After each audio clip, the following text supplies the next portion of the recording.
السلام علیکم ورحمۃ اللہ وبرکاتہ۔ میں ڈاکٹر محمد خان نیچروپیتھک، اور میں اللہ سے دعا کرتا ہوں آپ لوگ سب خیریت سے ہیں۔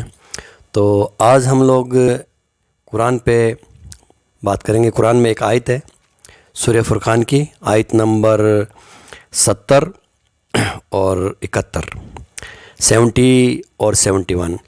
اس آیت میں اللہ تعالیٰ فرماتا ہے، میں آپ کو پڑھ کے سناتا ہوں۔ اعوذ باللہ من الشیطان الرجیم، بسم اللہ الرحمن الرحیم۔ الا من تاب وآمن وعمل عملا صالحا فاولئک یبدل اللہ سیئاتہم حسنات وکان اللہ غفور رحیم۔ اللہ تعالیٰ فرماتا ہے کہ ایک بندہ اگر پوری زندگی برے کام کیے اور پھر اس کی عمر ہو گئی اور پھر اس کو دھیان آیا کہ ارے میں نے تو اچھا کام کچھ ایسا کیا ہی نہیں ہے، تو اس کے بعد میں تو اللہ تعالیٰ فرماتا ہے کہ الا من تاب وآمن وعمل عملا صالحا،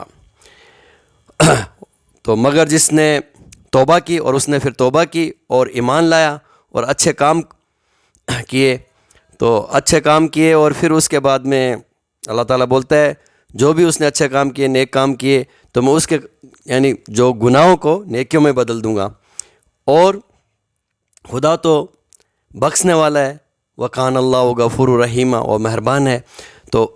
تو دوسری آیت میں پھر اللہ تعالیٰ فرماتا ہے ومن تاب وعمل صالحا فإنہ ومن تاب عمل صالحا فإنہ یتوب الی اللہ متابا، اور جو توبہ کرتا ہے وہ عمل نیک کرتا ہے تو بے شک وہ خدا کی طرف رجوع کرتا ہے۔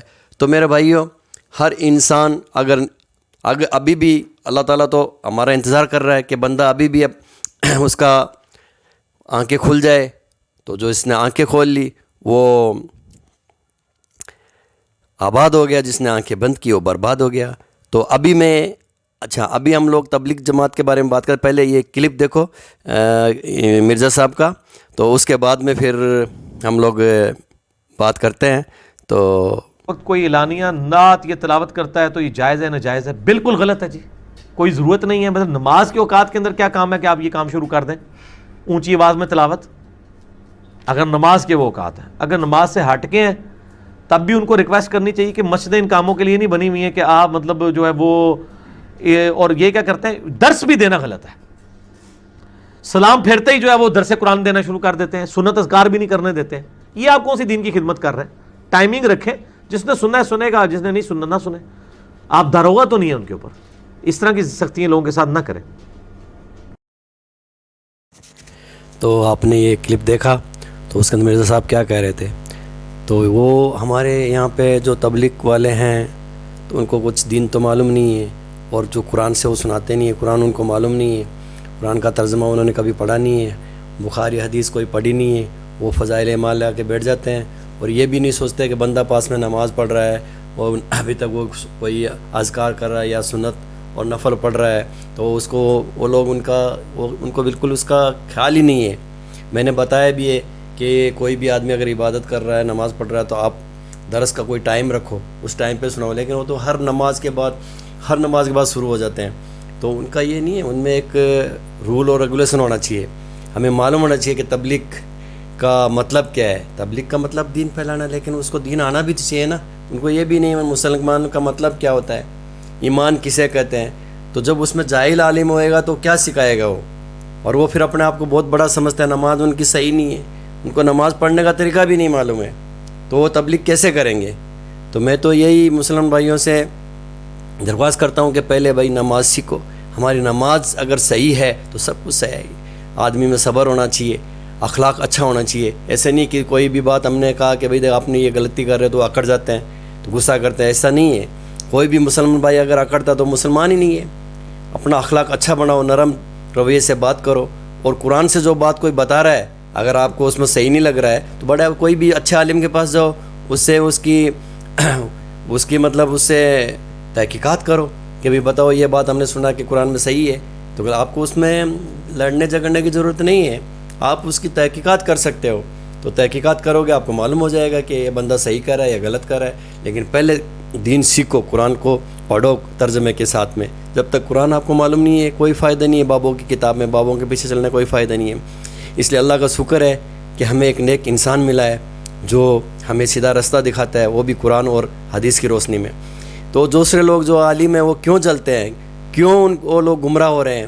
ان کو تو ایک ان کے ساتھ میں مل کے ایک اچھا دین بنانا چاہیے، سب مسلمانوں کو ایک ساتھ لانا چاہیے۔ ہمیں کتنے فرقوں میں بٹے ہوئے ہیں ہم لوگ، تو ہمیں تو وہ قرآن تو کہہ رہا ہے کہ اگر تم نے اللہ کی رسی کو چھوڑ دیا اور قرآن کو چھوڑ دیا تو تم جہنمی ہو، اگر تم فرقوں میں بٹ گئے تو جہنمی ہو۔ اللہ تعالیٰ تو فرماتا ہے کہ میری قرآن میری رسی ہے، اس کو پکڑ کے رکھو، جس نے اور منافق مت ہو، اس کو جو پکڑ لیا وہ کامیاب ہو گیا۔ اب یہ بابا لوگ جب میں نے ایک ویڈیو دیکھا تھا، اس کے اندر ایک امریکہ سے فون آتا ہے اور طارق جمیل صاحب کو بولتا ہے کہ میں نے خواب میں نبی صلی اللہ علیہ وسلم کو دیکھا اور تو وہ آپ کی کتاب کی تعریف کی۔ تو نبی صلی اللہ علیہ وسلم کبھی بھی نہیں بولیں گے کسی قرآن کو چھوڑ کے کسی دوسرے کتاب کی تعریف کریں گے، وہ ایک بندہ کہنے سے سب چپ ہے۔ اب وہ صحیح ہے غلط ہے وہ تو اللہ جانتا ہے، اور نبی کو تو اللہ تعالیٰ نے سختی سے کہا ہے کہ قرآن سے دعوت دو، قرآن سے دین کو پھیلاؤ، نہیں کہ بابوں کی کتاب سے دین کو پھیلاؤ۔ اور کتابیں لکھنے کی ضرورت ہی نہیں ہے، قرآن تو پڑھ لو پہلے۔ جو کتابیں لکھتا ہے وہ کیا اپنے دل سے لکھتا ہے؟ وہ بھی سب جگہ سے چوری کرتا ہے، ادھر سے اٹھاتے پھر لکھتا ہے۔ تو اس کتاب کو پھر نبی صلی اللہ علیہ وسلم بولیں گے، ہاں بہت اچھی، اس کی مطلب تعریف نبی صلی اللہ علیہ وسلم کریں گے۔ اور جب ایک مرزا صاحب دین کی بات بتا رہے ہیں تو ان کے پیچھے کتنے بابے لوگ ان کو کیا کیا بولتے ہیں۔ ارے ایسے عالم ہو تم لوگ، ایسے عالم کو تو اٹھا کے جیل کے اندر ڈالنا چاہیے۔ وہ عالم، ان کا اخلاق ہی نہیں ہے، کیسے عالم ہے وہ تو اپنے آپ کو کیا کیا بولتے ہیں، الو ہے، یہ ہے، وہ ہے، شرم ہی نہیں ہے ان کو۔ ارے وہ تو قرآن پہ چلنا نہیں چاہتے، وہ قرآن کو پڑھنا ہی نہیں چاہتے، ہمیں قرآن کی طرف بلانا ہی نہیں چاہتے ہیں، ہمیں حدیث سے بلانا ہی نہیں چاہتے ہیں، وہ ہمارا زندگی کو برباد کرنا چاہتے ہیں، ہمیں جہنمی بنانا چاہتے ہیں۔ تو میرے بھائیوں، میرے بزرگوں اور دوستوں، ابھی بھی وقت ہے، مرزا صاحب کے پاس پیچھے چلو، ان سے جو قرآن حدیث میں جو دیتے ہیں اپنے بچوں کو اور اپنے یار دوستوں کو، اپنے رشتہ داروں کو، سب کو سناؤ تاکہ ہم جنت میں جا سکیں۔ وہ ایک اچھا انسان ہے، ایسے انسان دنیا میں ہوئے، ہر گلی میں، ہر گھر میں، ہر محلے میں، ہر شہر میں، ہر سٹی میں، تو انشاءاللہ سب مسلمانوں کو کوئی تکلیف ہی نہیں آئے گی۔ جب یہ جاہل لوگوں کے پیچھے چلیں گے، ان جاہل لوگوں نے تو برباد کر دیا ہے، برباد کر دیا ان لوگوں نے۔ ان لوگوں کو ابھی بھی عقل نہیں ہے، بولتا ہے نا جہالت گری ہوتا ہے نا، اس کو اگر کچھ بتاتے ہیں تو وہ زیادہ جاہل ہوئے گا۔ جاہلوں کے پیچھے نہیں چلنا ہے، اور دعا میں یاد رکھو اور